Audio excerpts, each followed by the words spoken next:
Why does Kangana Ranaut not do rom-coms and feel-good films anymore? She has this to say. Well, Kangana Ranaut ने अपने career की direction और acting के choices को लेकर एक इंटरेस्टिंग बात कही है। आजकल हम कंगना को ज्यादा उनकी स्ट्रॉन्ग पॉलिटिकल और हिस्टोरिकल रोल्स में देख रहे हैं। अब उनके पास इमरजेंसी जैसी एक पॉलिटिकल ड्रामा है जिसमें वो ex prime minister Indira Gandhi का रोल प्ले कर रही है और ये उनका डायरेक्टोरियल डेब्यू भी है। लेकिन जो बात सबको क्यूरियस कर रही है वो ये है कि कंगना ने अपने करियर में एक टाइम था जब वो रोमांटिक कॉमेडी और फील गुड फिल्म्स में भी काम करती थी। तनु वेड्स मनु, क्वीन, सिमरन, नो प्रॉब्लम, जजमेंटल है क्या, कट्टी बट्टी, ये सब फिल्म्स उसी एरा की है जब उन्होंने लाइट हार्टेड और रोमांटिक रोल्स किए थे। लेकिन अब उन्होंने क्यों डिसाइड किया कि वो ऐसे फिल्म्स में अपनी जगह नहीं बनाएगी? क्या उन्हें वो रोल्स मिस करते हैं? इस पर उन्होंने अपना पर्सपेक्टिव दिया और जवाब दिया, नो। कंगना का कहना है हर चीज का एक टाइम होता है, एक उम्र और स्टेज आती है जहाँ एक इंसान सिर्फ बूढ़ा नहीं होता बल्कि उसे अपनी ग्रोथ भी देखनी चाहिए। वो ये भी कह रही है कि जब उन्होंने अपने करियर में फैशन और क्वीन जैसे फिल्म्स की थी तब उनका एज और स्टेज उसके लिए परफेक्ट था। क्वीन जैसे फिल्म्स में एक लड़की अपने हनीमून पर अकेली जाती है, ये रोल्स उन्होंने अपने अर्ली 30s में किए थे। पर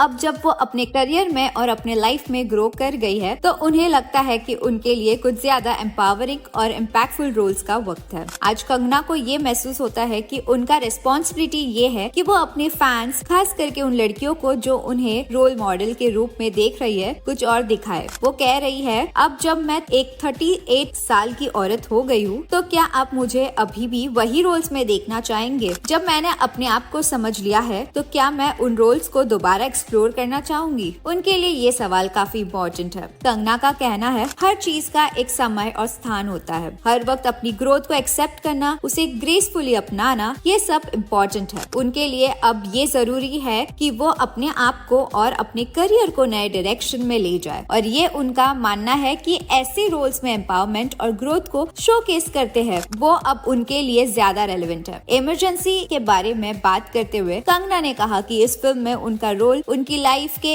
एक नए चैप्टर को दर्शाता है। इमरजेंसी का प्लॉट जिसमें वो इंदिरा गांधी का रोल प्ले कर रही है एक ऐसे हिस्टोरिकल मोमेंट को कैप्चर करता है जिसमें पॉलिटिकल स्ट्रगल और लीडरशिप दिखाई जाती है। उनके साथ फिल्म में अनुपम खेर, मिलिंद सोमन और महिमा चौधरी भी इम्पोर्टेंट रोल्स में नजर आएंगे। जब हम कंगना के करियर को देखते हैं तो उनकी वर्सेटैलिटी और इवॉल्विंग चॉइसेस को समझना जरूरी है। पिछले कुछ सालों में उन्होंने अपने एक्टिंग करियर को सिर्फ कमर्शियल सक्सेस से ज्यादा मीनिंगफुल और इम्पैक्टफुल बना दिया है। आज वो अपने आप को एक ऐसे एक्टर और डायरेक्टर के रूप में देख रही है जो ऑडियंस को सिर्फ एंटरटेन नहीं बल्कि एम्पावर भी करे। इमरजेंसी जो 17 जनवरी 2025 को रिलीज हो रही है एक और माइलस्टोन हो सकता है कंगना के करियर का, जहां वो अपनी एक्टिंग और डायरेक्शन दोनों में अपनी एक्सपर्टीज को प्रूव कर सकती है। उन्होंने ये भी कहा है कि अब वो अपने करियर के नए फेज में है जहां वो अपने ग्रोथ और एम्पावरमेंट को सबको दिखाना चाहती है। कंगना का कहना है हर स्टेज पे अपने रेस्पॉन्सिबिलिटीज को ग्रेसफुली अपनाना जरूरी है और ये मैसेज वो अपने करियर के हर नेक्स्ट चैप्टर में देखने वाली है। So, what are your views on this? Let us know in the comment section below, and for more such updates, do follow our page.